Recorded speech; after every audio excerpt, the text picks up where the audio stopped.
Hello everybody, I must be getting old because today I'm quite excited about the chance to drive a Morgan.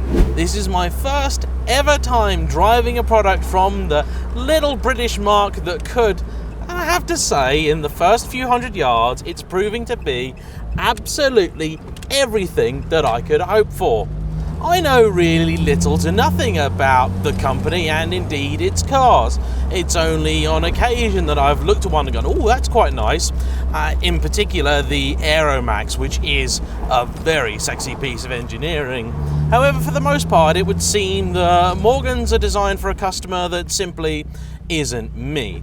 A very particular type of gentleman, let's say. Someone who really wants to hark back to an era of motoring that has long since passed and doesn't really care how much money they spend to get exactly what they want. Today I should be driving hopefully at least a couple of cars from the stable kindly provided to me by the lovely people at Bell Colvill in Surrey. A fairly old dealer and a very nice one that I've dealt with for quite some time. So if you're considering buying a Morgan, whether it's your first or your 10th, I really recommend giving them a shout. We thought we would start off the day with this, a +4. Morgan do still sell the 4.4, which in many ways is their base four-wheeled car, and that indeed is where the name derives from. 4 cylinders, 4 wheels. The original Morgan was actually a three-wheeler built to get around particular tax loopholes that existed at the time of the company's inception in 1909, 110 years ago. Indeed, in the showroom they even have a couple of 110th anniversary edition models. And there aren't a lot of car companies that can say they've been around for that long, and even fewer which can still say that they are true to their own roots. That not being a pun based on the fact that this car does indeed have a wooden tub. It is not a wooden chassis, that is indeed made from a variety of metals, some more modern than others, but the tub in which I am currently sat is indeed constructed of that old stuff. I mean, it was good enough to get our ancestors from one side of the Atlantic to another, so I'm fairly sure it can carry me from one side of Surrey to the other.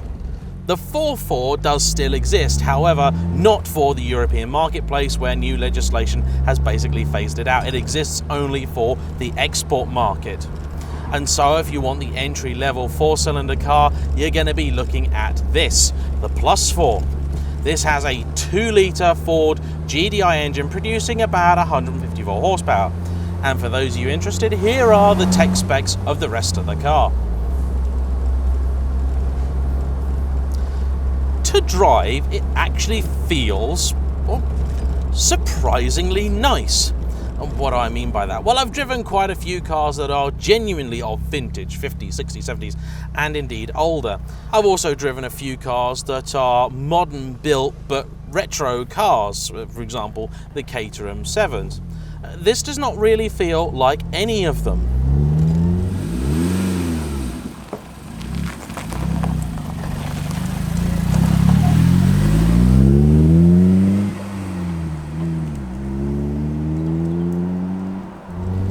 The engine and gearbox are very easy to use. This one has a 5-speed MX-5 item, which is another piece that JayEmm also use. However, this feels very different. In the 7, it's a real close snick box which requires quite a bit of heft to get it to work. This has a much longer throw, is therefore a little bit easier, and really does suit the character of the car. The engine is tractable, easy to use. It doesn't sound particularly shouty, but it suits the overall attitude of the car. Although I've never really been a big fan of this style of car, spending some time photographing it and looking at it, you do appreciate the curves, the craftsmanship, just the pure artistry of the thing. It is a very, very nice machine to behold.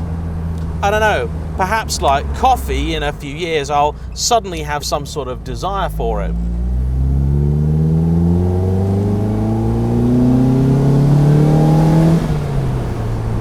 Being a naturally aspirated engine, to get the best from it, you really do have to rev it out. But it just doesn't feel right doing so in this kind of car. This car is happiest here at low speeds. I'm on a 40-mile-an-hour stretch of road and we are having a most pleasant time.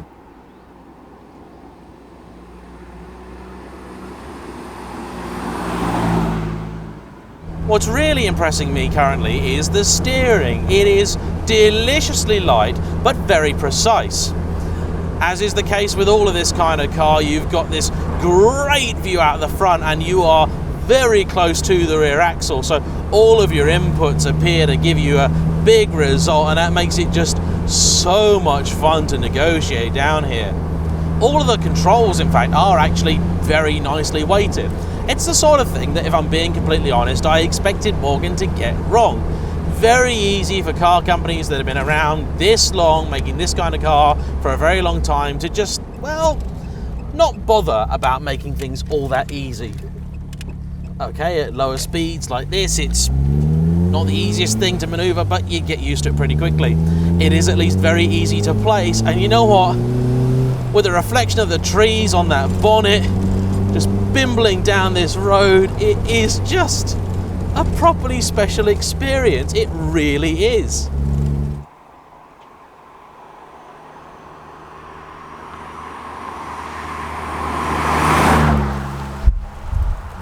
I don't think I'd actually even want it to be any shoutier. Now, the suspension is not the best. You can feel the fact that it is struggling with these bumps, and the chassis does not feel stiff at all. An MX-5 or an S2000 or anything like that, this most definitely isn't. And I could feel the fact that if you wanted to throw this car down these roads in the way that I have many a Lotus, I'm probably going to wind up with splinters in personal places. So I'm not going to do that. It bounces around quite a bit, and it's lost its composure down this road. Let's say that. But that's fine, because I'm not that interested in hammering down this road in this. Yeah, just change up a gear, relax, back off, and enjoy the ride. Now, the guys at Bell Colvill wanted me to take these side screens off. They detach reasonably easily, not quite as easily as a Caterham, but they said that doing so is the best way to get the full... Oh, ow, ow, ow. Oh, the car did not like that. Not like that at all. Oh, I felt that. Yeah, this is a Morgan bashing road. It does not like this whatsoever. Oh, I kind of expected the car to do a lot better down here, I really must say, but it is not. Wind in here, although we haven't got up to particularly high speeds, is actually pretty decent. This car is Bell & Colvill's demonstrator, and it's reasonably well specified, at least by Morgan standards.